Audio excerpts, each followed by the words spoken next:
Você está ouvindo o Stricto Sem Filtro, o podcast para falar sobre coisas não acadêmicas que rondam o universo acadêmico e sobre coisas acadêmicas também. Quer mais qualidade de vida na trajetória acadêmica? Venha para o Acadêmicos Anônimos.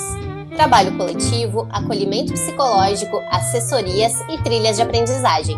Utilize o cupom STRICTO que está na descrição. Oi, gente, eu sou a Alana. E eu sou a Naina, e hoje a gente chamou uma convidada que eu gosto de achar que ela fez a primeira trilha da blogueiragem acadêmica aqui em Florianópolis, a Facão, para falar sobre publicações mesmo sem vínculo institucional, uma pessoa que publica pra caramba. Então já vou convidar aí para se apresentar. Fernanda, quem que é você na fila dos anais de evento estudantil? Adorei essa coisa do abrir a facão, porque eu acho que foi mais ou menos assim mesmo. Bom, gente, muito bom estar aqui. Obrigada pelo convite, gurias. Eu sou a Fernanda, eu tenho um Instagram, né, o Pesquisa na Prática, e desde 2018 eu escrevo sobre pesquisa científica, né? Um dia me deu a louca, bem frustrada, eu quis começar a escrever sobre pesquisa científica do meu jeito, que é bem diferente, né? Não tem... É uma linguagem mais acessível, meio bruta de vez em quando, rola umas chineladas, uns palavrões. Isso aí foi conquistando a galera, e de um hobby, de um passatempo, hoje virou meu negócio. Então, hoje, além de pesquisadora, sem vínculo institucional, a gente vai, né, conversar um pouquinho sobre isso, é a nossa grande pauta, mas hoje eu também tenho uma empresa, sou empresária, que chique, né?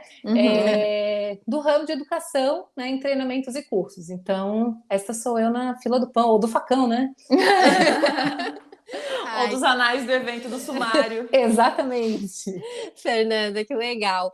E me diz uma coisa, vamos então, né, voltar alguns passos para o pessoal entender a tua trajetória, que eu acho que pode ser inspiradora para muita gente. Como que você chegou à vida acadêmica, sabe? Como foi a tua trajetória até o mestrado?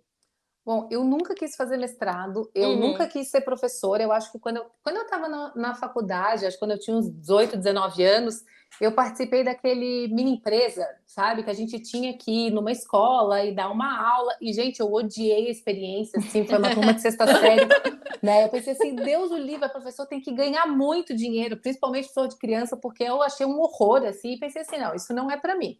Eu sempre trabalhei com marketing, desde que eu entrei na faculdade eu queria trabalhar com marketing, queria ser executiva de marketing, então eu fiz a faculdade pensando nisso. A escola que eu estudei, que eu fiz a graduação, é uma escola gerencial, então ela não tem... Claro, a gente tem professores que têm essa pegada bem científica, mas não é um objetivo formar pesquisadores. Ela é uma escola bem gerencial mesmo, para conhecimento técnico, para que você saia dali, né? E seja executivo, seja um gestor público. Então, essa é a ideia. Eu entrei e eu, né, levei o que eu tinha comprado mesmo. É ESAG, né, Fernanda? ESAG. UDESC. Para quem não é de Florianópolis, a gente tem duas universidades aqui, a UFSC, que é a federal, e a UDESC, que é a estadual. E realmente a UDESC tem mais essa pegada, né, mais de negócio, e a UFSC que tem a pegada mais científica, né? Exatamente. No momento, assim, da graduação. Então, eu não tinha nenhuma vontade durante a faculdade, nem... iniciação científica, eu via uma outra amiga fazendo, mas nunca me brilhou os olhos, nunca fui interesse, nunca fui atrás. O meu TCC... Por que será a bolsa é tão alta, Fernanda?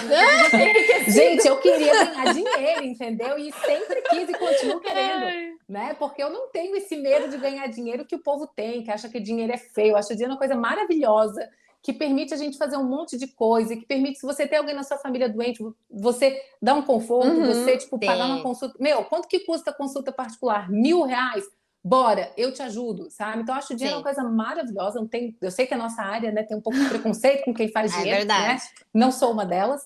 Mas é que a bolsa da iniciação científica também não é atrativa, né? Se for ver, não, assim, ó, já tô desviando a pauta, não vou desviar tanto, R$400. mas... É horrível. Então, tipo assim, nem esse atrativo tinha. Então, era uma coisa que eu não gostava de fazer, não tinha esse interesse e o valor não me atraía, né? Claro. Então, eu quis ir para o mercado. Então, depois que inclusive, o meu TCC não foi um TCC tradicional. Meu TCC foi um plano de negócios, porque eu trabalhava numa empresa de exportação com marketing internacional.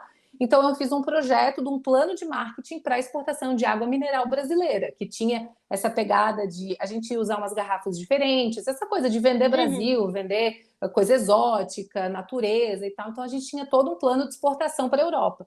Então, meu TCC foi nessa pegada zero científico, assim. Então, mas era, tipo, hoje eu olho, meu Deus, que TCC horrível que eu fiz. Não, ele ficou bom, mas dentro daqueles critérios de um plano de negócios. E aí eu terminei o mestrado, aí eu comecei a trabalhar, várias coisas aconteceram. A gente até tentar concurso público, porque o salário de auditor federal, né, da Receita Federal me brilhou os olhos, mas assim, Deus o livre eu passar meu dia fazendo isso. E aí comecei a trabalhar como consultora, com pesquisa de mercado, com abertura de pequenos negócios. Na época, isso foi em 2010, 2011, eu sempre fui da internet, né? Eu sempre gostei. Acho que isso aqui quase ninguém sabe. Eu tive um blog de casamentos na época que eu fui casar. Gente! Eu criei um blog de casamentos e em coisa assim de eu contava, bem na época que surgiram os blogs de moda e tal. E eu comecei a contar das minhas experiências, como é que era, o que eu estava buscando. Gente, meu casamento saiu pela metade do preço de tanta parceria que eu fiz, assim, sabe? Eu amei! Eu cheguei a fazer evento, gente, encontro de noivas. Meu Deus! Eu ganhei uma grana com aquele blog. Então, assim, eu sempre fui eu dei muita consultoria para pequenos empreendedores nessa frente de casamentos, para fotógrafos. Na época, eu fui trabalhar no marketing do Anderson Miranda, que é um fotógrafo super bombado, que virou fotógrafo internacional. Então, eu sempre tive essa coisa de estar com o público. E aí, eu fui começando a aparecer por conta do blog, por conta dos trabalhos que eu fazia de consultoria, e eu comecei a dar palestras, que era o meu sonho ganhar dinheiro para dar palestra. Então, eu dava em evento de fotógrafos, em evento de noivas, em eventos nessas feiras de casamento que tinham, e eu sempre me comuniquei muito bem. Então, sobre negócio mesmo, gerenciamento, sobre negócios, construção de plano de negócio. Era mais sobre branding, sobre pesquisa de mercado, sobre formatar produto, que a gente tinha pessoas extremamente talentosas. Cara, o cara assim, é um fotógrafo fenomenal, mas ele não tem noção de como é que ele faz uma gestão, de como que ele monta um plano de negócios. Que ele, é fotografar. Cara, mas para você fotografar, você precisa, né? Você vai ficar 14 horas em pé, você precisa do antes, você precisa depois, você não ganha dinheiro só pela hora do que você está em pé lá no casamento. Tem todo, né, um negócio por trás, vamos montar essa marca, vamos formalizar isso, vamos fazer algo legal. Então eu fui aquilo de focar muito no produto, no serviço e não ter um negócio, né? Exatamente. Não ter a estrutura. Porque isso só vai se sustentar quando a gente tem uma coisa, quando a gente tem um aparato, né? Eu digo que fazer sucesso é muito fácil. O negócio é você se manter no sucesso, né? Você é um fotógrafo, putz, ele virou bombado. Cara, a agenda dele vai encher. Como é que ele faz para dar conta disso tudo? Ele precisa, de um dia para a noite, de secretária, de equipe, né? Vamos ver se o pessoal que faz os álbuns dele dá conta de fazer essa quantidade. Então, eu fui trabalhando muito nessa parte de dar esse apoio de mercado, de transformar ideias em mercado. E aí eu fui começando a aparecer, eu dava algumas palestras e na época eu ganhava pouco, né? Não estava casada há poucos anos. Sim. E aí o meu marido que falou, ele assim, eu acho que tu devia dar um pós-graduação, porque tu fala muito bem de marketing, tu se comunica, talvez tu possa dar aula em pós e tal. A minha mãe deu aula em pós, a mãe dele é pedagoga, é outra área. Mas ele viu, na época era muito famoso aquele esquema de pós final de semana a cada 15 dias. Né? Eu fiz assim, a minha primeira pós. Exato, ele assim, é uma excelente ideia, né? Não vai bloquear a tua agenda para tu trabalhar com as outras coisas. Mas, então vamos ver o que tem que fazer para eu conseguir dar aula. E o teu marido é da área acadêmica? Não, ou a experiência era da mãe dele mesmo? Não, a experiência era da mãe dele, foi o que ele viu, né? Meu marido, ele é executivo, ele não tem essa vibe. Eu assim, talvez seja interessante. Eu tenho que fazer mestrado. Assim, fazer mestrado, não sei, tal. E na época, a gente foi para Brasília.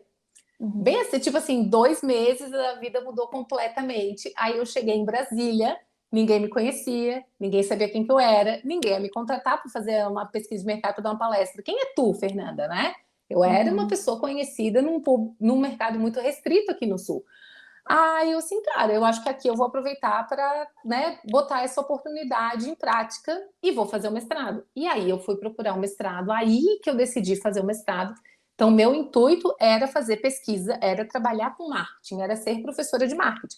Então, eu fui buscar uma validação para ser uma boa professora. Eu nem pensava em pesquisa. Era um mundo totalmente desconhecido para mim. Não sabia como é que acontecia. Eu manjava muito de pesquisa de mercado, que é uma lógica completamente diferente da pesquisa científica. Sim. Aí, quando eu cheguei no mestrado, eu Adorei. E aí eu não eu vi assim, cara, é aqui que eu quero ficar. E aí tudo mudou, tudo começou a acontecer. Deixei para trás E, o e blog de esse. casamento. Deixei pra trás o casamento, é a história da Não, Alana. o casamento. A Fernanda manteve o casamento. Ô, É. Fernanda, mas essa falta de experiência mesmo com pesquisa científica não te fez falta no processo seletivo do Eu vou mestrado? dizer que não fez falta, porque eu sou muito analítica. Então, eu fui analisar o que precisava. Então, Uhum. precisa fazer um projeto, precisa ter publicação. Eu não tinha absolutamente nada, eu não tinha nada que me desse pontos extras, né? Eu não tinha nenhuma publicação, eu não tinha tempo de docência. Então, eu assim, cara, o que eu vou fazer?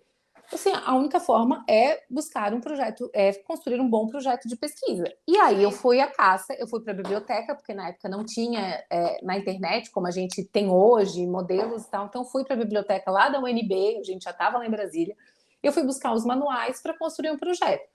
E olhando para trás, eu vejo que o meu projeto ficou bem decente, assim, né? Então, assim, cara, eu achei muito difícil, mas eu acho que cara, como hoje eu acho fazer artigos difícil ainda, né? Tem artigos Sim, que, meu, são um parto para fazer. sim. Então eu fui assim, cara, o que eu posso fazer? Eu sempre fui muito crítica, então, tipo, o que isso quer dizer? Então eu vou aplicar. O que isso quer dizer? Então eu vou tentar. E o meu projeto foi bem avaliado. A minha grande dificuldade foi na entrevista, porque eu não sabia como agir, eu não sabia o que as Sim. pessoas iam me perguntar. Só que eu sou muito descolada, né? Eu assim, cara, eu preciso achar alguém que já passou por isso, né? Vou descobrir. Na época, aí eu me matriculei numa disciplina como aluno especial de uma área de treinamento e educação corporativa, nada a ver, porque era a única disciplina que tinha como disponível para aluno especial. Fui fazer.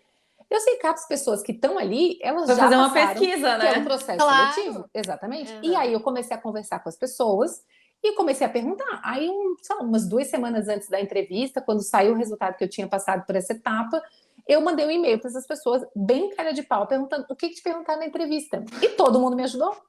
Então eu já me preparei um pouquinho mais. Então já foi uma. Mas eu lembro que uma pessoa mandou assim: perguntaram para mim quais eram as revistas que mais publicavam na minha área, no tema que eu estava fazendo. Eu assim, gente, revista para mim era Revista Nova, Casa Cláudia, Veja. Veja, sabe? Totalmente fora. Pra vocês terem noção que eu não sabia de absolutamente nada. Eu assim, o que eu vou falar? Tanto que eu joguei, revistas, administração. Sim. Assim, meu, eu ainda pensei quando abri um periódico assim, que coisa chata que e até hoje, né, a comunicação das revistas científicas Ai, é péssima, ela não se comunica com um público que não é complicado. acadêmico. Ela Exato. É. assusta até de tão engessada, feio, né? Então Uhum. acho que a gente precisa, né, mudar um pouco isso. E aí a coisa foi acontecendo, aí Ah, mas consegui isso passar. é incrível, assim, porque o que tu fez foi pegar o que eu tenho de bom e potencializar isso, porque eu acho Sim. que tem muita gente que acaba pensando assim, o que eu não tenho, o que eu tenho de pior? Ah, Exato, não e tenho fica nenhuma ali, né? publicação, então eu vou ficar 5 anos tentando fazer uma publicação e acaba Uhum. não potencializando aquilo que Sim. tinha de bom e que já poderia fazer, né? A gente tem que É. ver onde que está a nossa fragilidade. Putz, entende que, cara, esse ponto você não tem, não adianta chorar. Então agora você tem que assim ser assim obsessivo com aquilo que você pode dar conta, sabe? E assim, cara, o projeto vale 10, eu vou mirar no 10. Se eu chegar no 7, tá lindo, sabe? Então tem Exatamente. que ter essa pegada, né? E para quem está nos ouvindo e é aspirante, principalmente a mestrado, eu acho. É engraçado que a gente vai conversando, tipo terapia, a gente vai lembrando de coisas que ficaram ano passado.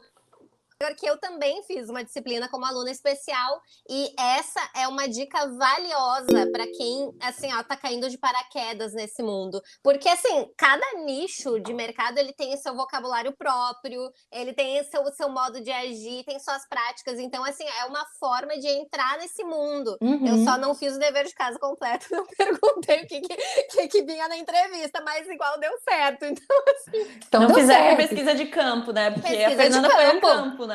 É isso aí, achei maravilhoso, nota Mas 10, parabéns. só mais um porém também, né? Disso de aluno especial, também sempre gosto de pontuar que ser aluno especial também te permite as pessoas te conhecerem, né? Ter o contato com Sim, você. Isso nem sempre é bom, então se vai fazer, Uhum. faça direito, né? Exata. Dá exato. para queimar o filme, né? A pessoa tem que tomar Tu vai lá, cuidado. não é uma coisa tipo check, assim, aluno especial fiz É, um ponto. Não é uma coisa qualitativa, você tem que fazer bem o negócio, né? Pelo menos. E a língua especial não conta no processo seletivo. Exato. Então, é uma coisa que você tem para aproveitar indiretamente aquela, né, o que aquilo vai te permitir. É uma boa para já conhecer alguns textos científicos, como é que funciona, como é que é cobrado, como é que tem que escrever, para pegar algumas sacadas dessa para levar para o projeto já. Exato, exatamente. Fernanda, e assim, agora entrando, né, no que é realmente, né, o propósito de a gente estar aqui falando, que é algo que eu e a Naina estamos discutindo já há algum tempo, assim, que é a publicação sem vínculo institucional, né? É fazer pesquisa porque se gosta de pesquisa, é seguir nesse caminho. E aí, assim, a gente já sabe agora a tua trajetória, vamos para as publicações. Hoje, né, tu é uma pesquisadora com um número bom de publicações e que segue publicando. Como é que foram as tuas primeiras experiências com o mundo das publicações? Olha, eu digo que publicar é uma cachaça, né? Eu sou totalmente pró-publicação. Eu acho que a gente tem dois discursos na internet, né? De que na internet que é o que representa o mundo científico, na verdade, né? No mundo acadêmico a gente tem esses discursos. Ou você tem que publicar igual um animal, fazer de tudo de qualquer jeito, ou você não pode publicar. Tipo, um discurso que me cansa é esse viver não cabe no lápis. Porque se a gente for analisar como a gente pensa, o nosso cérebro, para ele, mais fácil a polaridade. Então, viver não cabe no lápis. Então, se eu tiver que publicar, eu vou ter que desistir da minha vida. Não, se você é adulto, você vai ter noção de que você tem que sacrificar algumas coisas para conquistar outras, né? Então, a gente fica nessa coisa de ou publicar loucamente ou não publicar. E eu acho que qualquer um desses lados é nocivo. Infelizmente, o lado que é mais fácil chama mais atenção. Então, as pessoas acabam não publicando. E existe uma outra confusão que a gente tem que tirar, é que ser produtivo é diferente de ser produtivista. Perfeito. Porque ser produtivista é quando você está dentro de uma lógica de publicar qualquer coisa, de qualquer jeito, em qualquer revista. E muitas vezes, gente, isso é até uma estratégia muito burra, porque, cara, você vai publicar em 500 eventos. Cara, a maioria dos processos seletivos, de progressão de carreira, não vai contar, né, coisa de evento. Então, existe um critério. Já vou publicar 400 publicações em revista B5. Cara, isso nem conta. Então, não é uma lógica que as pessoas inteligentes, né, que raciocinam vão, né? Só que a gente precisa publicar. Então, publicar é uma coisa necessária. Eu comecei a observar isso quando eu estava no mestrado, que já foi uma fragilidade que eu identifiquei no projeto. Cara, eu não tenho essas tais de publicações. Como é que eu faço para isso? E quando eu fui entrar no doutorado, eu ainda não tinha publicações. Eu estava construindo, durante o mestrado, as minhas primeiras publicações, que aconteceram derivadas do mestrado, mas só no primeiro ano de doutorado. Então, eu vi que era extremamente importante para os processos seletivos, e seria mais ainda se eu quisesse carreira acadêmica, porque eu queria. Quando eu entrei no mestrado, quando eu estava no doutorado, durante os 2 primeiros anos de doutorado, o meu foco era carreira acadêmica. Então, eu sabia que se eu quisesse competir por uma vaga de professor substituto, de professor permanente numa instituição de ensino, que era o que eu queria, né, uma faculdade pública, uma universidade pública, eu teria que ter isso, eu tenho que ter publicação, tem que ter docência, eu tenho que ter os títulos. Então, eu tenho que construir isso para que eu consiga. E aí, eu fui me metendo em tudo, né? Onde tinha oportunidade de pesquisar, eu fui. Vamos pesquisar sobre estratégia, sobre finanças. Cara, temas que eu acho um porra, bora. Sim. Porque, para mim, era muito mais importante entender a dinâmica da escrita do que entender do tema. O tema eu já sabia o que eu ia tratar, que ia ser marketing, né? Então, aí, as coisas foram acontecendo e vai dando um prazer, sabe? Porque eu gosto muito de escrever, eu gosto da rotina de pesquisa, eu gosto da escrita, eu gosto da leitura. A área que eu pesquiso é consumo cultural. Então, eu aprendo muito sobre comportamento, porque comportamento de compra. Cara, para eu entender o comportamento de compra, eu preciso entender o comportamento individual, entender cultura, entender as estruturas sociais, políticas, ideologias. Então, foi tudo muito interessante. Eu fui juntando várias coisas que eu gostava de fazer. Então, além de ter, né, essa vantagem competitiva, eu estava fazendo uma coisa que eu gostava e que eu aprendi a fazer. E aí a coisa foi acontecendo e vira uma cachaçinha, né? É que é muito prazeroso ver o resultado do nosso trabalho. Eu acho que isso motiva muito, né? Muito, demais. Ô, Alana, e como é que foi pra ti? Porque eu acho que a gente nunca falou sobre isso. Quem sabe seja um momento legal pra gente... O teu início nas publicações. Assim, foi idêntico ao da Fernanda, foi a mesma coisa, eu não tinha publicações quando eu entrei no mestrado, mas aí, assim, eu não entrei no mestrado de primeira, e aí, assim, eu fui não só reparando os meus erros, porque as primeiras vezes eu realmente fui de qualquer jeito, e super cabeça dura, assim, dizendo que eu não abriria mão do meu trabalho, assim, falei isso em entrevista, assim, ó, isso aí, eu não Parabéns, abro mão. reprovada. Tipo, eu ia bem na Pega seu prova, orgulho e vai pra casa.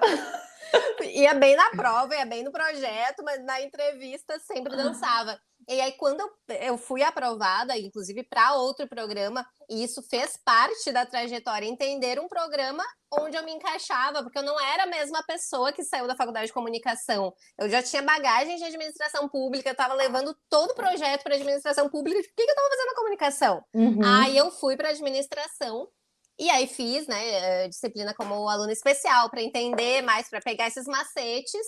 E realmente fui para o mestrado sem nenhuma publicação, mas compensei no restante dos itens, da mesma forma. Durante o mestrado também não publiquei, da mesma forma, mas eu, quando fiz a entrevista para o doutorado, eu acho que a gente já tinha um artigo aceito. Então, assim, já tinha essa perspectiva e a gente já tinha bastante coisa encaminhada, assim. Então, eu fui começar a publicar mesmo no doutorado, mas mesmo assim, ainda num ritmo mais light de publicações, né? Porque uma boa parte desse tempo, né, levei em conjunto ainda com o meu trabalho, o trabalho pagador de boletos, né? Porque a minha experiência é bem diferente. Eu não sei se é porque eu venho de uma área, porque eu sou do direito, né? E meu doutorado é nas ciências humanas, mas a minha área é direito. E no direito se publica muito, assim. Mas é também porque eu fiz iniciação científica desde o primeiro período da faculdade, né? Então eu cheguei no processo seletivo do mestrado já com publicação em A1. Depois desceu para A2, que saco. Mas acontece. Mas eu acho que tinha uma A, tinha umas duas B, assim, o meu currículo foi... E foi ótimo, porque como eu tava vindo também de outro lugar, ninguém me conhecia, eu não tinha o QI, né, a pessoa que indicava, tava indo na cara e na coragem, eu acho que foi bem importante, assim, pra minha antiga orientadora meio que dar um voto de confiança, assim, tendo em vista a área. Então isso eu também acho que é uma coisa legal, porque depende muito da área. Vocês duas são da mesma área da administração, né? E são publicações diferentes, mas tem que dar essa mergulhada mesmo, fazer essa pesquisa e ver como é que funciona em cada área, né? Porque a minha experiência é bem diferente, por exemplo. E depois, quando eu fui pro doutorado, eu fiz todo um plano, porque eu mudei de tema no doutorado, né? E aí, em 2020, eu publiquei um monte que era meio que pra me garantir, e desde então eu tô um pouco num limbo, né? Porque eu comecei uma literatura nova e tal. Mas eu criei essa gordurinha para ir gastando até o final do doutorado. Ótimo. E aí vamos ver como é que vai ser no ano que vem, né? Mas vou deixar para a Naina do ano que vem. Uma hora a gente colhe. Se a gente planta, uma hora a gente vai colher. Isso é fato. Às vezes demora, né? Quanto maior é a nossa aposta, mais demora. Se a gente for analisar um gráfico das minhas publicações, cara, em 2016 a 2019 eu publiquei muito, foi insano. Mas foram publicações menores, com um nível de complexidade menor. Só que eu estava me preparando para pegar essa expertise para agora eu conseguir jogar o jogo que eu quero jogar. Porque eu tô com uma publicação, que é a minha publicação sonho. Do JCR. Do JCR. Eu tô há 2 anos nessa ainda e não recebi a resposta final ainda. Sim. Então, tipo, é diferente. A natureza do processo de publicação acaba sendo diferente. Então, tô publicando menos em número, sim, mas qualitativamente a gente está jogando outro jogo. Eu acho que isso é natural também. Eu acho que uma coisa importante falar é que as pessoas têm muito medo de publicar em revistas menores no começo. Então, eu sofri muito preconceito, porque no começo do doutorado, o pessoal do doutorado é muito cri-cri, a administração tem uma veia muito crítica, de administração crítica mesmo, aqui na UFSC, e eu fui muito criticada por querer publicar. Aí eu pensava assim, gente, mas como é que eu vou publicar em revista 1 a 2 se eu não consigo publicar nas revistas de critério mais baixo? Sabe? Sim. Então a gente tem que começar a fazer isso. E para quem está começando, a gente tem que pensar em treino. A gente não começa a maratona no quilômetro 30, a gente começa no primeiro. Né? Na verdade, a gente começa lá no treino 1 ano antes. Então tem que ter esse fôlego, tem que plantar durante algum tempo para depois começar a colheita. E a importância das publicações é muito importante a gente falar. Essa dicotomia, né, entre produtividade, produtivismo e esse meio tempo que a gente consegue fazer, esse meio termo, assim, porque, por exemplo, o meu programa foi um programa muito prejudicado nos últimos anos e que baixou a nota. E quem é que é prejudicado, gente? Não são os professores concursados, são os alunos bolsistas. E aí chega um momento, não tem mais bolsa para as pessoas. E tudo bem, a gente pode criticar os critérios da CAPES, mas a gente precisa ter gente lá dentro para fazer uma mudança institucional. A gente não tem a mudança institucional. Então a gente precisa aprender as regrinhas do jogo e jogar certinho de forma que a gente não acabe tendo que arcar com as consequências, porque é muito complicado uma pessoa que vem de outra cidade não conseguir bolsa para o doutorado. A bolsa já é baixa, e mesmo assim não tem, e é por falta de publicações, tanto dos professores quanto dos alunos. Então, eu vejo também que esse discurso, beleza, ele tem um cunho ali, né, um pouco mais filosófico, digamos, mas ele não se sustenta muito na prática, porque quem é que vai arcar? A gente vai continuar colocando as mesmas pessoas privilegiadas de sempre dentro da academia, que é quem consegue se sustentar. Então, eu acho que o professor dizer que um aluno não tem que publicar, eu acho um crime isso. Porque do alto do seu conforto, ele dizer que um aluno não... Cara, como é que esse cara vai competir para uma vaga num concurso depois se ele não tem publicação? Como, gente? Como que um professor que não tem uma publicação a 2-1, uma coisa é o aluno não ter, outra coisa é o professor. Como é que ele vai ensinar pesquisa de excelência para um aluno se ele não tem isso, gente? Porque a gente sabe que o processo de publicação é muita experiência, é muito prática. Você não aprende lendo os manuais. Né? Por isso que os nossos Instagrams, os nossos perfis, o que a gente mostra, conversa com as pessoas, porque não se aprende em outro lugar. É a dinâmica de quem está vivenciando. Um professor ganhando 20 pau por mês, sabe? Sem risco de perder seu emprego. Falar isso para alguém que está começando, gente, eu acho muito complicado. É sacanagem. E aí eles acabam tendo as publicações no lombo dos alunos que são criticados por querer publicar. Olha só. Veja bem. Veja, é muito complicado. E tu imaginava, assim, Fernanda, que depois do doutorado tu seguiria publicando? Esse já era um plano teu ou foi algo que foi sendo construído, assim, no decorrer? Era um plano, porque eu gostei muito da pesquisa. Então, para mim era fato que eu continuaria pesquisando, que as coisas só melhorariam, né? Eu já vislumbrei, né? Eu quero, 2016, eu quero publicação internacional, eu quero jogar outro jogo, eu quero conversar com essa galera, eu quero que essa galera me cite e tal, então eu preciso começar pequeno. Então, eu comecei, né, publicando B3, B2, B1, A2, A1, depois de conquistar, né, o extrato A nacional, assim, agora eu estou pronta para outro jogo, que é para o jogo internacional, que é muito mais complicado, que a gente compete com o mundo inteiro, né? Então, naturalmente, isso fica mais complicado. Então, eu sempre quis isso, porque na minha cabeça eu ia terminar o doutorado e eu ia fazer um concurso. Essa era a minha cabeça. Então, eu vou prestar o concurso, eu vou ser professora de uma instituição pública, eu vou continuar publicando, porque eu vou ter orientandos, né? Eu vou tentar criar um grupo de pesquisa na minha área, eu vou trazer para minha orientação essa pegada de pesquisar, de orientar. Então, para mim, a publicação era uma coisa certa. Eu tinha que aprender tanto para ser competitiva nas coisas que eu queria, quanto para poder orientar de forma decente, né? Eu não queria ser aquela orientadora rela que o aluno sabe mais que a orientadora, né? Eu acho isso uma vergonha. Mas relação orientador daria um outro podcast. Só que no meio do doutorado as coisas mudaram, né? Eu comecei a perceber, eu fiz durante o doutorado 3 concursos, na verdade, para professor substituto. E o primeiro eu fui bem mal, e no segundo e no terceiro, nesses 2 concursos, eu fiquei em primeiro lugar em todas as provas. Eu fiquei na prova escrita e eu fiquei na prova didática. Eu perdi na prova de títulos. Que eram as regras do jogo, né? A pessoa, né, ganhou, ela tinha doutorado, ela jogou melhor do que eu, né? Eu joguei com as cartas que eu tinha, ela com as dela. E aí, na primeira vez que eu perdi, que eu tinha tudo para ganhar e não ganhei, eu achei assim, não, faz parte do jogo, uma hora vai dar. Na segunda vez, a minha visão já foi um pouco diferente, porque eu fiquei muito triste, assim, triste tipo, de ficar mal, de verdade. Foi um luto, assim. Porque daí a minha cabeça abriu para uma outra possibilidade. Eu fui uma hora vai acontecer, para talvez não aconteça, que é uma realidade que a gente tem que encarar. Se a gente for analisar como mercado, não existe a possibilidade do mercado de educação Absorver absorver a todo mundo. quantidade de Não. mestres e doutores. Não, assim, é humanamente impossível, por mais que a gente queira imaginar que é justo. Não, até porque tem um monte de gente que tem doutorado, mestrado e não sabe porcaria nenhuma. Essas pessoas não merecem, né? A gente tem E o que então significa justo, né? Exatamente. Se a gente for ver para esse lado, né? Exato. E aí eu comecei a pensar assim, cara, talvez eu tenha que andar com as minhas próprias pernas. E aí eu comecei a ver outras oportunidades, assim, cara, eu vou ter que focar nas universidades particulares. Eu vou ter que, assim, alguém vai ter que me achar, então eu preciso estar num lugar que alguém me ache, que alguém me encontre. E eu, assim, cara, eu não conheço ninguém que possa me ajudar nisso.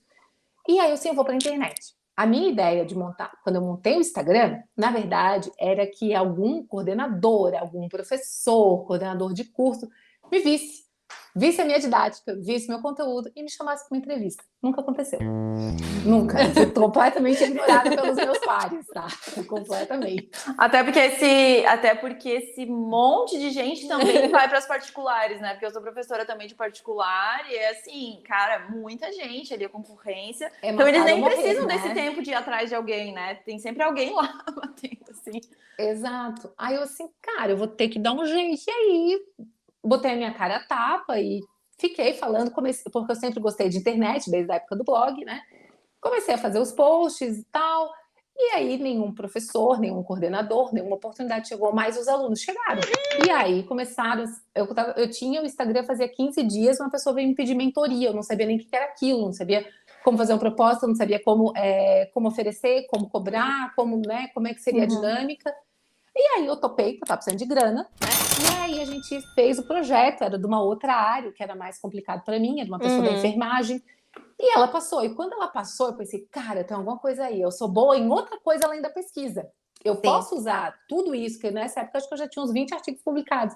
Eu posso usar isso de outra forma. Certo. E aí eu fazia, na época, desde o mestrado, eu fazia muito freela, muito, de corrigir a BNT, de fazer formatação, de fazer sumário, tudo que tinha para ganhar um trocado eu fazia. E eu sempre entregava algo a mais, eu sempre li um texto, posso mudar alguma coisa? Olha só, eu sempre deixava nos comentários, tá. Gente, cliente nunca me faltou. Até hoje me mandam pedindo orçamento, né?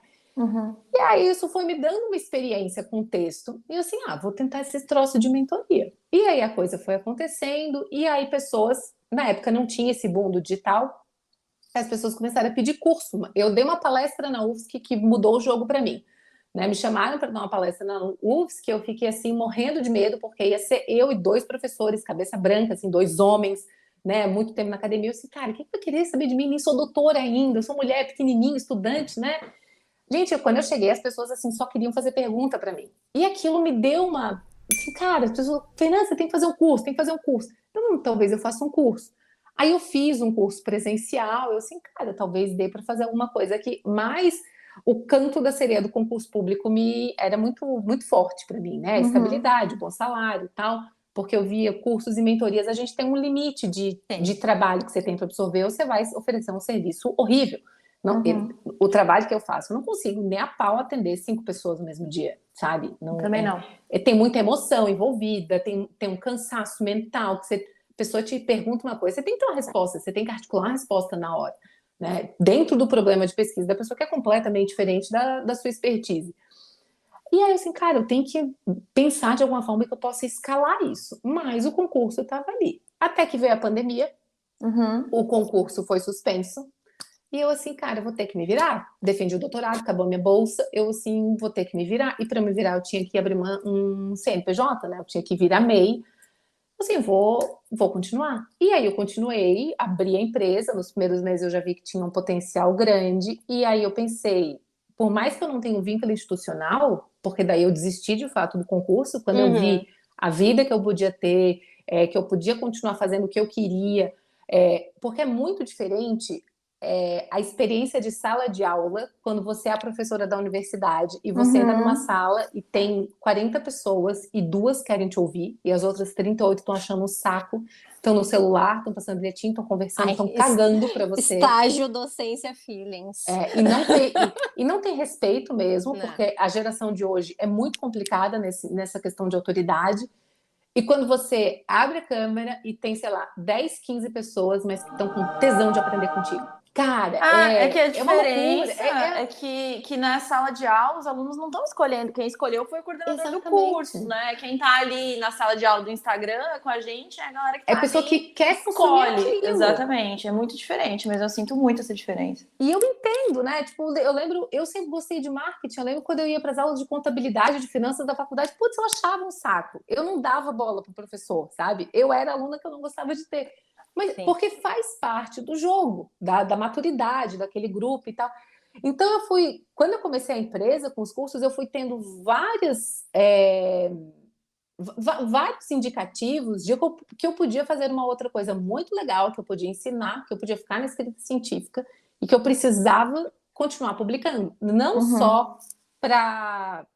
se eu quiser fazer um concurso, eu tenho uma carta na manga, Claro. né? Porque é uma realização pessoal para mim, trabalhar com esses grandes nomes. Então, assim, eu preciso continuar publicando, porque esse é o meu grande marketing. Porque como é que eu vou ensinar uma coisa que eu não sei? Como é que eu vou ensinar uma coisa que eu nunca fiz? Sabe? Sim. Então, para mim tem essa coisa muito de verdade, cara, eu não vou te... Às vezes o pessoal pergunta, por que tu não fala de estatística? Cara, porque eu não manjo de estatística. Então, isso me deu muita confiança que eu precisava continuar fazendo. E existe também uma necessidade de mostrar meu trabalho, né? Uma forma... Acho que a gente não conquista clientes, a gente não conquista os seguidores ali só com um discurso bonito. É preciso mostrar resultado em qualquer área. Então, para uma pessoa me contratar meu curso, ela tem que saber que eu tenho publicação. Então, essa é a minha visão, né? Sim, então, eu acho que eu tenho que ter, eu tenho que mostrar para o meu cliente. É como se eu tivesse uma loja no shopping. Eu tenho que trazer a coleção nova. Então, a coleção nova são as publicações recentes. E, Fernanda, como é que tem sido, né, depois, né, do fim do vínculo com a universidade, como é que tem sido a dinâmica das publicações? Questão de coleta de dados, questão até de acesso, né? Acesso a portais que às vezes a gente consegue pela universidade. Até mesmo, assim, eu tenho essa curiosidade, porque também é um caminho que eu pretendo trilhar, né? Como é que fica... Como a comunidade científica enxerga alguém que preenche ali, né, os seus dados para publicação e não tem ali uma universidade embaixo, que é o teu nome, que é o teu e-mail e é a pessoa, Fernanda, que está publicando. Como é que está sendo isso? Até ontem eu fiz uma submissão para uma pesquisa internacional e a gente tem que colocar lá a nota do autor, né? Que é o perfil do autor, fora o cadastro lá. E eu botei assim, Fernanda, né, o doutorado, defendeu em 2020 pela Universidade Federal de Santa Catarina, atualmente trabalha como pesquisadora independente. Foi isso que eu coloquei. Já tinha uma avaliação nesse periódico antes, coloquei a mesma coisa e nunca tive questionamento nenhum. Que legal. Né? O questionamento que eu tenho é um outro professor que quer falar mal de mim, né, e tal, mas eu sempre falo, né, assim, a dor de cotovelo de que eu tenho um lápis maior que o deles. Mas aí eles vão vir com o discurso de que viver não cabe no lápis. Mas nunca tive nenhuma rejeição por isso, mas é algo que a gente precisa tomar cuidado, porque eu acho que determinados tipos de pesquisa você precisa de um vínculo institucional. Por exemplo, hoje eu trabalho de forma independente, a Fernanda é pesquisadora, que eu trabalho mais com o pessoal da Universidade Federal do Rio de Janeiro, que eu trabalho numa pegada, e eu faço parte de um grupo de pesquisa lá de Brasília, com a minha orientadora do mestrado. Então, o que a gente faz no grupo lá de Brasília? Eu nunca sou primeira autora lá, então eu entro quando outras pessoas já fizeram a coleta de dados. Ah, tá. Então, geralmente eu entro como terceira, quarta autora, nunca passa desse número, né? Sempre 3 ou 4 pessoas. E aí essas pessoas já fizeram uma coleta de dados. Agora, com o pessoal que eu estou desenvolvendo lá na UFRJ, essas pesquisas elas não têm necessidade de ir para o comitê de ética. Então, se a gente for ver as resoluções do CONEP, existe para as ciências sociais e humanas, existe uma resolução específica que diz quais são os tipos de pesquisa, quais são os tipos de dados que te eximem de ir para o comitê de ética. Sim. E o que eu mais tenho pesquisado, um grande foco de pesquisa são os dados que eu coletei na minha tese. Então, eles estão vinculados, né? Então, sempre que eu boto uma nota para o editor e tal, da origem desses dados. Inclusive, as revistas internacionais têm muito cuidado com isso, com a origem dos dados, que a gente mande quais são esses dados. Mesmo os dados qualitativos, a gente precisa colocar numa pasta e tal, né? Num repositório internacional. E aí, o que eu tenho trabalhado atualmente, os dados que eu estou coletando atualmente são dados etnográficos, porque eu tenho pesquisado rede social, comportamento de consumo e cultura dentro das redes sociais. O meu foco atual são discursos de redes sociais. Então, os meus dados são etnográficos. Então, são dados públicos, porque eu não pesquiso em um perfil que seja fechado. Geralmente eu busco uma hashtag, eu vou seguindo um influenciador, eu vou seguindo outro, vou seguindo um grande tema. E esses dados, eles não têm necessidade de ir para comitê de ética, porque não existe identificação, não existe entrevista, não existe nenhum contato.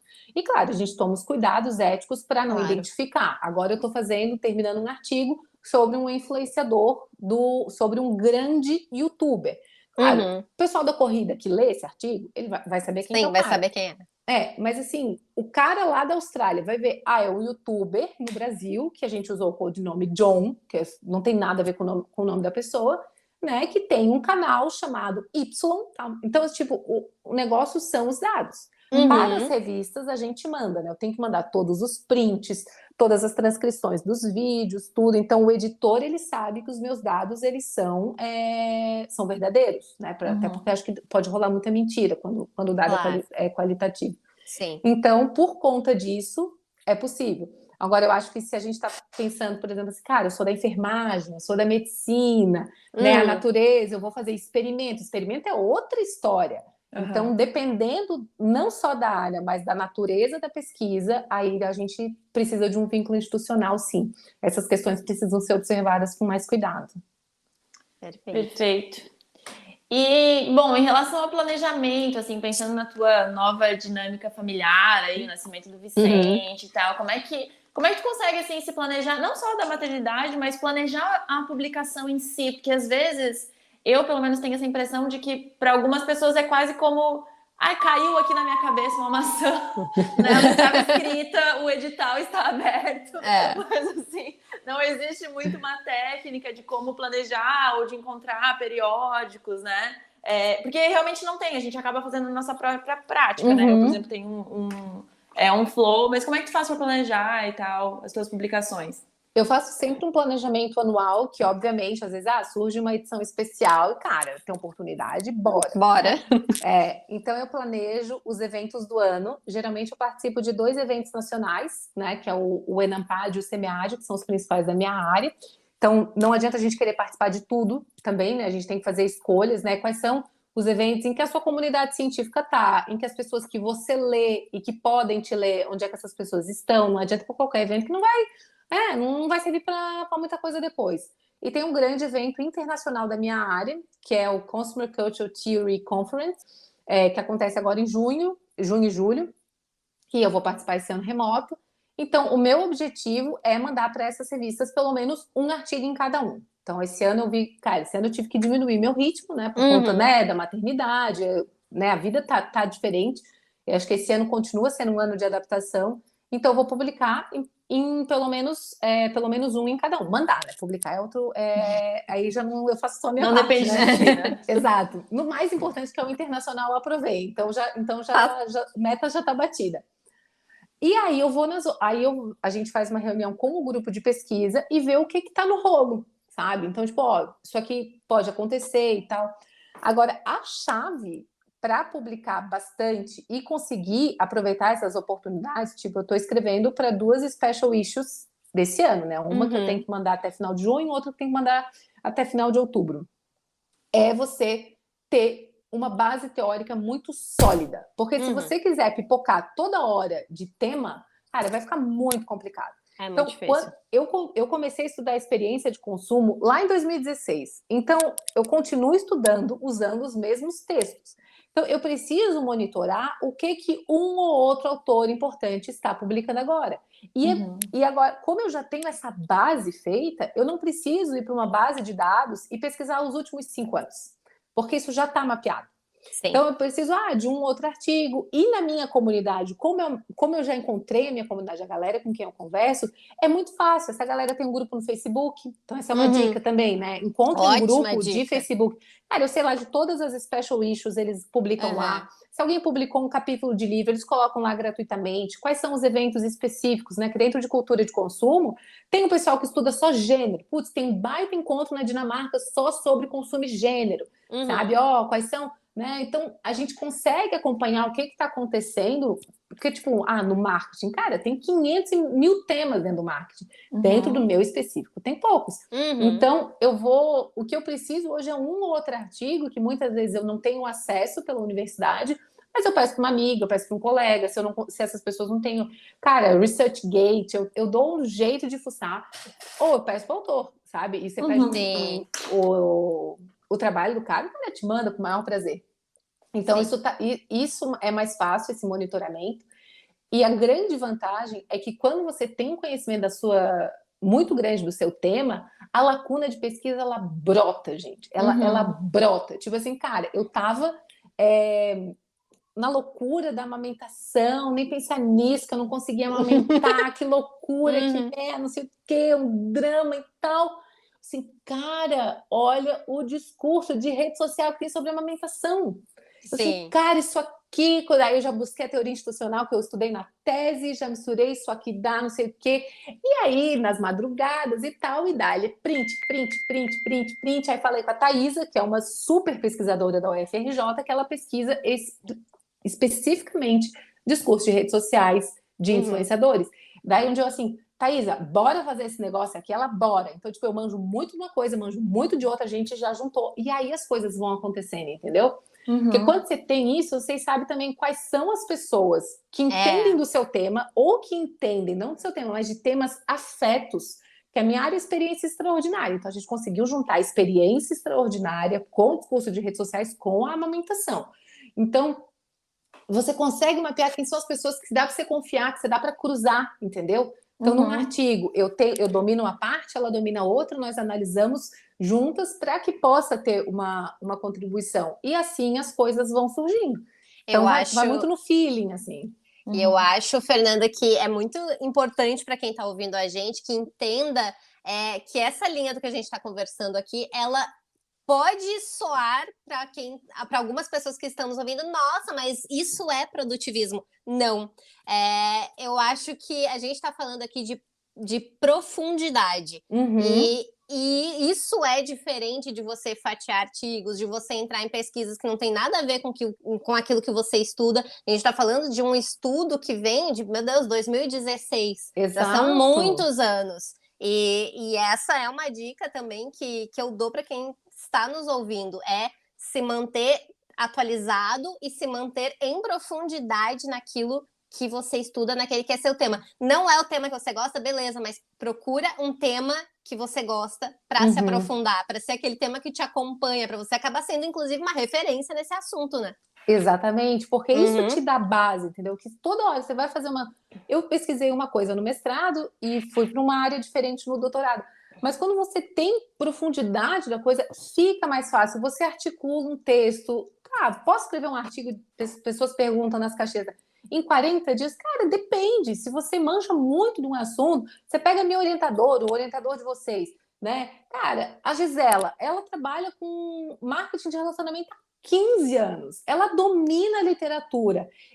Você tem os dados, tem isso, tem aquilo, ou dá para fazer uma revisão sistemática, ou dá para fazer um artigo teórico, porque se você tem base, você consegue, né, articular essas ideias. É natural que essa pessoa consiga, em 40 dias, botar um artigo em pé. Então, não é que ela fez qualquer coisa. Ela não fez em 40 dias, ela demorou 10 anos para conseguir escrever isso. Para ter todas as caixinhas que ela tem que articular para escrever. E entra de novo, eu acho, essa coisa de jogar melhor com as cartas que você tem e aceitar que você não precisa saber tudo, né? Porque senão sempre fica aquela, não, agora eu tenho que aprender, sei lá, etnografia. Nunca. Não, agora eu tenho que fazer grupo focal. Não, agora eu tenho que... Não, né? Exatamente. O pessoal pergunta, Fernanda, você tem que ensinar estatística. Não, gente, tem gente maravilhosa ensinando estatística. Não, eu sou de humanas. Eu estudo coisas, sabe?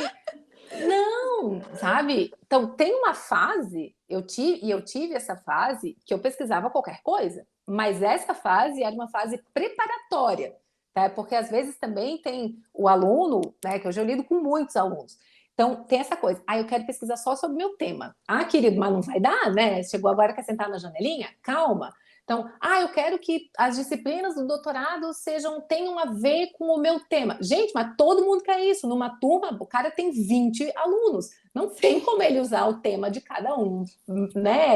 Não dá para ser não é aula particular, então não dá para pedir demais do professor também. Tem professor que não presta, tudo bem, né? Então, assim, é encontrar um link. E, cara, putz, eu não estou encontrando link nenhum. Então, meu filho, pega isso aqui, aprende a estudar, aprende a escrever. Que quanto mais você fizer trabalho de matéria chata, a hora que você tiver que escrever aquilo que você gosta, você flui na escrita, você sabe ler, você sabe fazer uma referência, você trava menos. Então, dependendo do ponto onde a gente está, a gente pode construir isso para lá na frente. Aí a gente escolhe o que a gente vai pesquisar. Porque dizer não é uma coisa muito boa, gente. Eu acho que a melhor coisa da vida é a liberdade para mim é dizer não. Perfeito. Acho que com essa vamos para os quadros. Ficamos com essa importância de dizer não. Nosso primeiro quadro é raro, mas acontece muito. É raro, mas acontece muito. Gente, eu trouxe aqui, até isso foi um comentário durante uma sessão do AA, e tem tudo a ver com o que a gente está falando aqui, né? Já que nós trouxemos aqui alguns elementos das nossas carreiras. É muito comum que você e que os seus colegas estejam pensando em outras alternativas além da carreira acadêmica e ninguém conte para ninguém, tá? Então, isso acontece, tá? É normal, e eu enquanto pessoa, né, que vem do mercado, eu tive uma parte de mercado, tenho uma parte de experiência no serviço público também, e tenho essa experiência na academia. A minha dica esteja sempre conectado um pouquinho que seja com tudo isso, com todos esses mundos. Esses mundos, eles se conversam sim, não são coisas totalmente separadas umas das outras. Então, é raro, mas acontece muito sim, e tem muita oportunidade fora da academia também. Tem, eu estou aqui para provar. Exatamente. E o teu, Fernanda? Olha, eu acho que uma coisa que hoje, atualmente, que bom a gente tem esse... a gente está começando a falar sobre isso, mas eu acho que é uma necessidade de observar a saúde mental. Eu acho que a gente fala muito em negacionismo na questão política, na questão, né, as vacinas, né, essa história, essa desconfiança veio aí para colocar essa palavra, essa expressão negacionismo em pauta. Sim. Mas muitas vezes, sem perceber, nós somos negacionistas com as coisas que acontecem na nossa frente. Então eu vejo muita gente, que a gente sabe, né? Isso não é a nossa opinião. A pós-graduação é um ambiente tóxico, é um ambiente extremamente complicado, que é gatilho para tudo de ruim que tem dentro da gente. E se a gente não tem dentro de ruim, uma pós-graduação pode colocar. E a gente precisa observar essas questões. Eu recebo muitas e muitas pessoas me falando, dando depoimentos assim, que são tristes, que estão com depressão, que estão com crise de pânico, que estão com transtorno de ansiedade. E, para que buscar psicólogo? Vai demorar. E psiquiatra tem medo de medicação. Isso, aquilo, gente. Mas negar isso é negar a ciência. Negacionismo significa negar a ciência. Então, a gente acaba negando a ciência. Gente, eu já ouvi pesquisadora muito boa dizendo que depressão é falta de Deus no coração. Minha filha vai estudar. Nossa. Sabe? O pessoal da psicologia, da medicina, assim, chora quando... Gente, eu não sabia que Deus era da área da psicologia. Pois é. Nunca tinha visto o lápis dele. Deixa ele fora dessa. Ele iluminou as mentes de muitos cientistas, né, para testar medicações seguras, gente, né, para que essas pessoas criassem métodos, dinâmicas, para... Então, vamos buscar isso. Eu acho que a gente... E assim, não precisa falar se não quiser, né? Eu me exponho, às vezes até demais, mas não precisa se expor. Mas se tá passando pelo perrengue, que acontece muito, busca ajuda, porque a ciência, né, podendo te ajudar, deixa ela te ajudar. Aí, ótimo recado. Exatamente. Gente, essa coisa de vai demorar muito, a coisa do psicólogo, a gente sabe que a saída mais rápida, mas pensa sem o psicólogo.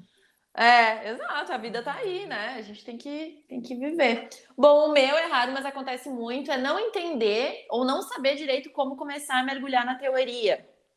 E aí, Acho que isso acontece com todo mundo. Parece que todo mundo sabe. Parece que o pessoal escutou a palavra biopolítica. Todo mundo leu Foucault pra caramba. Pelo menos na minha área, assim, nossa, todo mundo já conhece, todo mundo. E eu, como o meu doutorado é interdisciplinar, então agora eu tô mergulhando numa teoria nova, porque eu mudei meu tema em 2020, né? E uma coisa que me ajuda muito é ler teses e dissertações, pessoas que dissecaram, que explicaram essa teoria, que argumentaram os autores. Então ajuda muito a entender quem que você precisa começar a ler primeiro. Acho que dá uma... Você não precisa citar, né? Porque você não vai usar como fonte cite essas citações. essas teses e dissertações, mas elas te dão um caminho, assim, um direcionamento. Então, bora lá. Mas acontece muito, assim, nem todo mundo sabe do que tá falando e manja da teoria, assim como não comentam que estão pensando em outras oportunidades, não comentam dos perrengues que estão passando, também não comentam das dificuldades, né? Isso aí é bem, bem comum. Mas uma coisa interessante é que, às vezes, a gente tem que ler alguns autores para que a gente consiga ler um autor. Por exemplo, eu queria ler muito Nietzsche, né? Eu li um livro que é Quando Nietzsche Chorou, que foi um livro que mexeu demais comigo. E assim, cara, eu quero ler esse cara. E aí eu comprei 2 livros do Nietzsche e assim, os livros passaram como tratores em cima de mim, né? Impossível ler Nietzsche. Assim, cara, como, né? Eu me sinto analfabeta. Aí eu comecei a pesquisar. Primeiro eu fui para a internet, ver YouTube sobre a vida do cara, sobre a filosofia dele. Depois eu fui para outros livros que explicam a obra de Nietzsche para que eu consiga me preparar. Então você vai ler Bourdieu, vai ler Foucault, são coisas que não são palatáveis, que é difícil digerir quando você não tem, né, base de leitura densa, né? A gente não tem nem base como sociedade de leitura fácil, Sim, quiçá, né, uma coisa densa. Então, assim, comece em outros temas que te permitam, quando você for com o texto original, você conseguir ler, entender, e aí usar essa referência. Então, você falando em Nietzsche, eu ia falar assim, foi assim que eu assisti a série Dark. Eu assisti um episódio, eu ia pro YouTube para encontrar explicações. Tudo a ver. Todos os meus filhos são assim, assim também, a eu vibe amo. pesquisadora tá aí, né? Ai, gente, bora usar. Falando em Dark, então, vamos pro Pode Indicar? Pode indicar, bora. Pode indicar. Pode indicar. Gente, eu trouxe uma indicação, normalmente eu trago indicações não acadêmicas. Hoje eu trouxe uma acadêmica, mas daquele tipo, mas use com moderação e sabedoria, tá? O nome é Writeful. É uma ferramenta, tá? É tipo uma brincadeirinha, uma aplicação na internet que é baseada em inteligência artificial. E ela pode te dar uma ideia muito interessante sobre como construir títulos, tá? E hoje, né, a gente bem sabe, né, que os motores de busca, eles estão muito de olho no seu título e no seu resumo, muito mais do que as próprias palavras-chave. Então, ele pode te dar bons insights sobre como construir. Como é que ele funciona? Você cola o seu resumo, tem que ser em inglês, tá? Você cola o seu resumo no campo resumo e coloca reescrever meu título. E eu testei com alguns artigos que eu escrevi e eu gostei muito do resultado. Não foram resultados exatos, mas foram resultados com um estilo legal, que utilizou bem, assim, as palavras com o peso que elas realmente tinham na pesquisa. O site para entrar a gente vai deixar também, né, no post, na descrição do episódio, mas para quem já quiser ver, é x.writeful.com. Muito legal, adorei isso. Chique. E não é da área acadêmica, né? É da área acadêmica. Da área acadêmica. Normalmente eu não trago dicas acadêmicas, hoje foi. Ai, nossa, Tá. Fernanda. Bom, eu vou trazer um filme que eu assisti, acho que deve fazer uns 2, 3 anos. Foi até pesquisar, é um filme de 2017. Se chama O Homem que Viu o Infinito. É com aquele ator do Lion, do Quem Quer Ser um Milionário, sabe? É um filme muito bom, a história de um matemático indiano que ele vai estudar na Inglaterra e mostra as relações dele com a academia, com o tutor, né, que faz o papel do orientador, com a ciência. E mostra, eu lembro que me marcou demais a paixão dele pelos dados. Ele tinha uns dados. E o supervisor dele dizia assim, cara, mas não adianta você ter dados sem ter a teoria. Você precisa explicar os seus dados. Assim, gente, isso é maravilhoso. Ai, que legal! Eu lembro que na época até eu falei, botei nos stories e tal, é um filme fantástico, ele é denso, ele é meio triste, né? Mas tem né, todas as complicações da academia, mas é um filme muito interessante que faz a gente refletir o papel da ciência. É bem, bem interessante. Que lindo! Bom, gente, eu geralmente não trago dicas acadêmicas e eu vou seguir o meu padrão, porque é o meu jeitinho. Eu acho que quando sair esse episódio já vai estar meio velho, mas tem uma série que saiu recentemente, as duas são novas, na verdade, são no Netflix. A primeira é Heartstopper. Ai, eu achei linda demais, são 8 episódios. Eu fiquei como boa recém-solteira, fiquei assim, ai, que coisa fofa! Achei fofo demais, Heartstopper. Não vou dar spoiler, mas assistam, é muito legal. E também acho que traz umas problematizações bem importantes, assim, em termos de gênero, sexualidade, de adolescência. Acho que a nossa cultura é bem mal educada para lidar com a adolescência, ninguém sabe direito o que está acontecendo, então é sempre legal a gente pensar sobre isso. E a outra é Amor no Espectro, que saiu a temporada nova dos Estados Unidos, já tinha uma antiga, são 2 temporadas, e é muito legal, é um reality show, eu adoro, né, reality show de pessoas no espectro autista aprendendo a se relacionar. Ai, que legal. E eu acho que tem uma coisa que é muito legal, que eles fazem como se fosse um coach de relacionamento, assim, e ela vai fazendo uma dinâmica, passando uma bolinha, assim, e, por exemplo, eu falo uma coisa, eu passo uma bolinha para Fernanda fazendo uma pergunta, meio que para dar esse aspecto visual para as pessoas que estão no espectro. E também, como recém-solteira, eu acho que todo mundo deve porque as pessoas não sabem conversar, assim. Agora que eu tô tendo contato com outras pessoas, então, gente, e a gente precisa aprender, assim, a ter esse diálogo. Pega a bolinha, tem gente que pega a bolinha e transforma uma bola de neve e não passa nunca, assim. Então, muito legal, acho que a gente tem muito a aprender com essa forma de pensar que não é neurotípica, né? Então, bem Que legal. interessante, fica a indicação. E vamos dali? Vamos dar. Vamos dali. Vamos dar-lhe. Então, depois, né, gente, do assunto desse episódio, que é produção independente, a minha dica é para quem tem aí uma jornada dupla durante o doutorado, porque às vezes isso pode causar um pouco de ansiedade, né? Pensar assim, e depois será que eu vou publicar? Será que eu não vou? O que vai acontecer? Minha dica é tenha ao lado do seu caderno, do seu diário de pesquisa, tenha um bloquinho de anotações para você ir anotando ideias durante essa trajetória, porque as ideias elas não surgem do nada, é mais ou menos a parada da amamentação da Fernanda, assim, elas surgem porque elas vêm da sua bagagem, vêm daquilo que você vai formando, vêm das suas conexões, então assim, às vezes não é o momento para aquela ideia exatamente naquele momento, mas em algum momento ela pode vir a ser reciclada, ela pode fazer mais sentido. Então, assim, não deixe de anotar as suas ideias em um local bem, assim, que você saiba encontrar. Muito bem. Fernanda? Eu acho que uma coisa que a gente precisa fazer, pensando aí não só em publicação independente, mas em caminhos diferentes de depois do mestrado e do doutorado ser professor, mas é pensar em mercado. Eu acho que para a gente pensar em mercado, hoje em dia, a gente tem que tirar o medo, tirar a vergonha de aparecer. Eu recebo muitas pessoas perguntando assim, eu quero mostrar meu serviço, eu sou uma professora de inglês muito boa, eu faço muitas traduções, eu faço muito isso. A gente tem que começar a dar cara a tapa, né? Então, tipo, existe um preconceito, vão chamar você de blogueirinha científica, deixa, sabe? Deixa falar, mas eu acho que precisa ter esse começo. Acho que a gente tem muita gente muito boa que não está ganhando dinheiro, que está desempregada, que está passando por dificuldade aí, que poderia estar ganhando dinheiro honesto com venda de produtos e serviços. Usem a internet. Eu digo porque eu sei que tem muita preguiça do marketing digital, eu tenho uma preguiça absurda de muitas e muitas e muitas coisas, que eu sou do marketing raiz, né?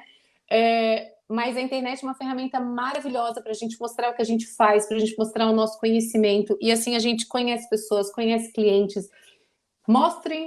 Se mostrem para o mundo, sabe? Sei lá, hoje, então quem está assistindo aqui e quer ganhar uma grana, quer fazer um freela, cara, faz um post, vou deixar um desafio aqui, sabe? Faz um post dizendo quem é você, o que você faz, putz, se você precisar, cara, conta comigo, me manda um direct. Acho que a gente tem que começar a não só pensar independente da universidade, daquele caminho linear que parece o certo, mas se a gente pensar em outras formas, a gente tem que começar a agir nesses outros sentidos também. Perfeito. E vou fazer um jabá também. Ouçam também o episódio de blogueiragem acadêmica da temporada passada. Sim. Também a gente abarcou exatamente isso. Estamos de acordo. E o meu Vamos Dali é construir boas relações. Eu acho que pensando quem que são as pessoas, os grupos, que depois que você sair, né, da instituição, que você pode vir a trabalhar junto e tal. E eu acho que isso de construir boas relações passa também por você entender qual que pode ser a tua contribuição num trabalho em grupo, numa publicação em grupo, e aprender, bom, a delegar, a ver de cada pessoa usar o seu melhor ali em prol do grupo, né? Porque é muito comum, principalmente no último ano, nos últimos tempos, a gente fica com ranço, a gente só quer sair e se livrar, só que, bom, vai ficar isso no nosso histórico, né? Talvez não de forma objetiva, mas de forma subjetiva, sim. Então, vamos pensando, mapeando quem são as pessoas que talvez poderiam te impulsionar para aquele teu objetivo posterior, seja publicar, seja ir para o mercado, né? Cada pessoa tem um objetivo singular de acordo com a vida que busca, né? Mas acho que é legal aproveitar esse momento para isso, construir boas relações. Eu concordo. É isso? Concordo? Eu concordo porque as pessoas, eu acho que uma forma de fazer isso não é nem pensar como que as outras pessoas podem te impulsionar, é como que você pode impulsionar as outras pessoas, que é assim que as pessoas... A gente Perfeito. pensa, quem pode me ajudar? É assim que a gente pensa. Então, assim, como que essas pessoas podem lembrar de mim de uma forma positiva? Por exemplo, assim, você vai fazer um grupo, um trabalho em grupo, não seja preguiçoso, não fique arrotando que você leu de qualquer jeito e vai dar um tchutchu e vai dar um migué. Cara, as pessoas que diziam que eu dar um migué, assim, eu nem como aluna eu quero, que está como parceiro, sabe? Então, não seja uma pessoa problemática que vai fazer com que as pessoas não confiem em ti depois, porque tem muita vida para acontecer ainda. Perfeito, perfeito. Ótimo. É isso mesmo. Temos nosso episódio. Fernanda. Ai, que chique, achei muito chique isso. Obrigada, Ferê. Gente, muito obrigada pelo convite. Adorei participar. Vocês são... Nossa, que delícia conversar com quem fala a nossa língua, né? Eu acho que é esse tipo de intelectual não intelectualizado que a gente precisa. A gente precisa de pessoas normais que adoram estudar, né? Não aquele intelectual mala que fica arrotando de start, né? Então, isso é muito bom. Eu acho que a nossa academia precisa disso, que venham as novas gerações de pesquisadores. Muito obrigada. Obrigada. Obrigada, Fernanda. Foi um prazer ter você conosco. Vida longa, ou pesquisa na prática também. Amém. É isso. Amém. Obrigada.